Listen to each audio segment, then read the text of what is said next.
Hello, welcome to Rockin' Ruby's Bunkhouse. This video is going to show you a little walkthrough of the Murphy bed, taking down the Murphy bed, putting the Murphy bed back up, the water pump, the water heater, so anything that you might need to know when you are using the bunkhouse. So we'll share with you guys the video before we send the trailer to you. So just here we go. What I'm gonna do is I'm gonna set the camera up, so sorry if this is like you can't see everything, but I'll walk you through it. So as you're looking at the bed, here is the Murphy bed. So the couch is up. What you have to do is take out both of the armrests from each side. We usually just stick them into the closets next to the bed.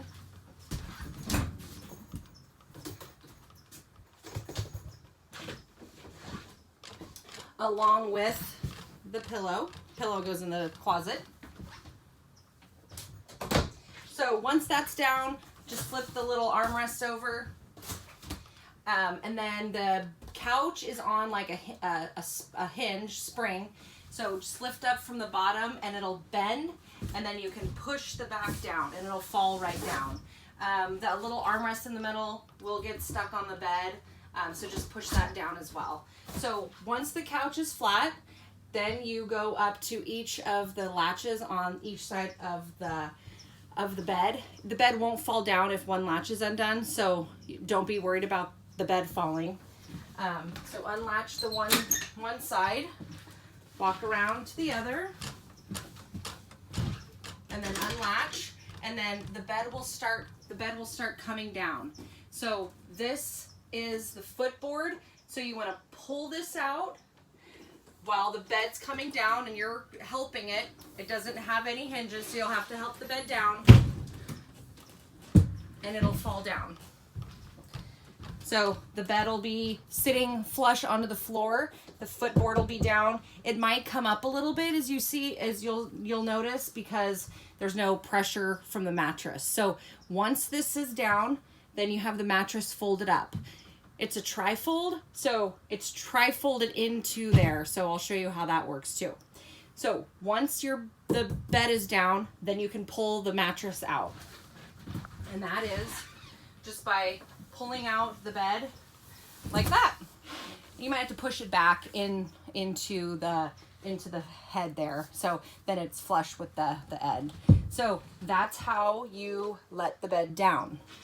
So now putting up the bed, then you make your bed.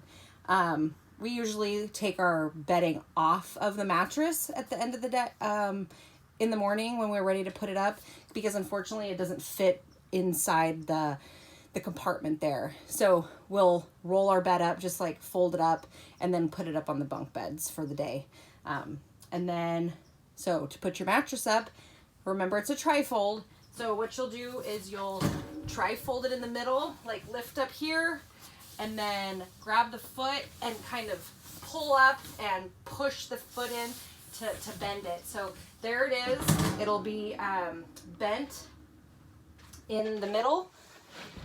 So you can just give it a little push to tuck it all in. But once it's in that position, it'll fold right up once you pull up the bed, the hard part of the bed. So then once you do that, I'll get on this side so you guys can see me better.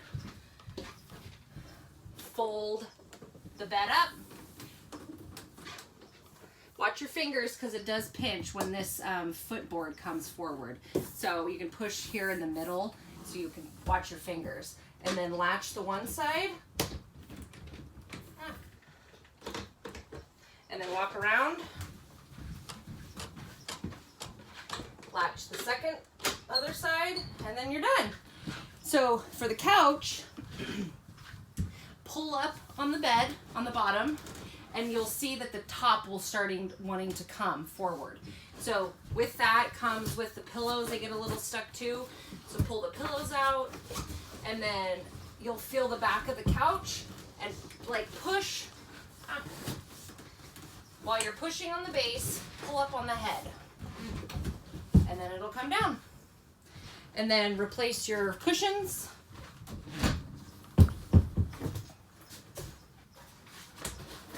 cushions. If you want your pillow back out, put your pillow out, put the other cushion down, and then tuck those in. So that is for the couch and the Murphy bed. The bunk beds, they don't need any setup. They're fully set up and ready for little kiddos. This is a tray that we have with our napkins on the top. We put it here for travel so it doesn't slide around on the top of the table.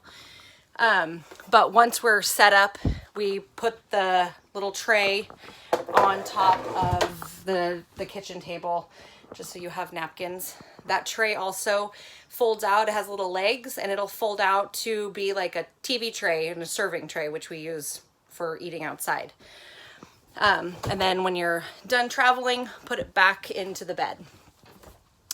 The refrigerator, I will get to, but first let me show you the microwave, heater. It's kind of hard. This is the switch. There's an on-off switch up top here, but it's kind of hard to push, but just give it a little effort and it'll get over to the on position, and then you can adjust the temperature on the bottom. But it's summertime. I don't think you'll need to be using that. So I'll push it back to the off. Air conditioner can be used if you are fully hooked up to power. Unfortunately, if you're dry camping, no AC can be used. So that is unfortunate, but it's summertime, so maybe you can be by the creek or the hot tub or the ocean. We have double burner stoves, pantry full of all the necessary items of cooking. We do have some little like seasonings here. We have some Grill Master spray, some herbs and spices, like just your normal kitchen stuff. And then hot water heater. So the hot water heater, when you get settled into your space, turn on the propane tanks. You'll turn on one propane tank. Propane tanks are located at the tongue of the trailer, so in the front. We'll go out there. And the one is, you'll want to take off this black case. So you'll remove this.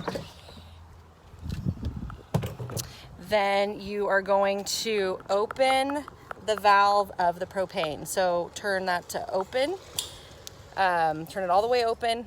And then down here is this gauge. The arrow is going to be pointing to the propane tank that you have open.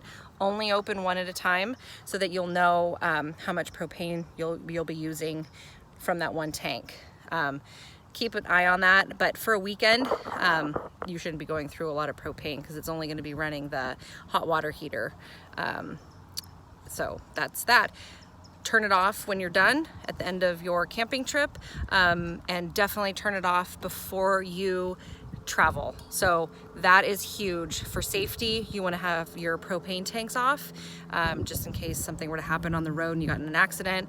You don't want any propane leaking, so for fire danger. So put your cover back on and you're ready to go on your propane. So once you turn that on, you will come back into the trailer and you are going to plumb your line for your water. But prior to doing that, you're going to turn on the water pump. So up here is your water pump. So you're gonna push that up and turn that on.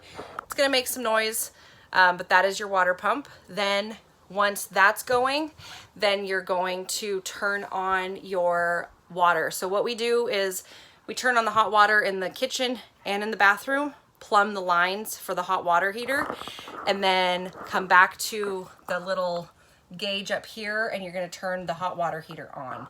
So push that up and you'll hear the hot water heater turn on. You'll hear it like start up. So that'll start heating your hot water heater.